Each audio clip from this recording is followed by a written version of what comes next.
खबर शामिल करते हैं कराची से।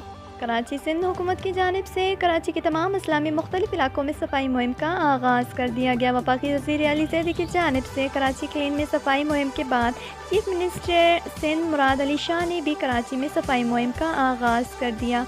कराची में सफाई मुहिम की जिम्मेदारी डिप्टी कमिश्नर और असिस्ट कमिश्नर की होगी। ज़िला शिरकी में सफाई मुहिम में deputy commissioner municipal, assist commissioner, UC chairman, vice chairman, union council के मेंबरान और दीगर ने की। कराची डिप्टी कमिश्नर ने मीडिया से बात करते हुए कहना था कि पहले फेज़ में सफाई मुहिम का आगाज़ किया गया, दूसरे में स्प्रे और सीवरेज के मसाइल को हल किया जाएगा, जबकि दूसरी जानब से ज़िला शिरकी में ग्रीन प्लेट और इंक्यूरेजमेंट को कुछ खाली करवा लिया गया, मगर हरी घास और बागात का भी जल्द शुरू किया जाएगा। जी बिल्कुल, हमने गवर्नमेंट से कन्वे किया है कि हमारे पास काफ़ी ऐसी रोडें हैं यहाँ पे जो बिल्कुल ख़राब हुई हुई हैं, सीवरेज का निज़ाम ख़राब है। तो पहले इंशाअल्लाह ताला फर्स्ट फेज़ में सफाई करेंगे, सेकंड फेज़ में जो वाटर की पाइपलाइंस हैं वो हम प्रॉपर इंस्टॉल करेंगे, उसके बाद फिर रोड बनाएंगे ताकि हमें दोबारा रोड ख़राब ना करना।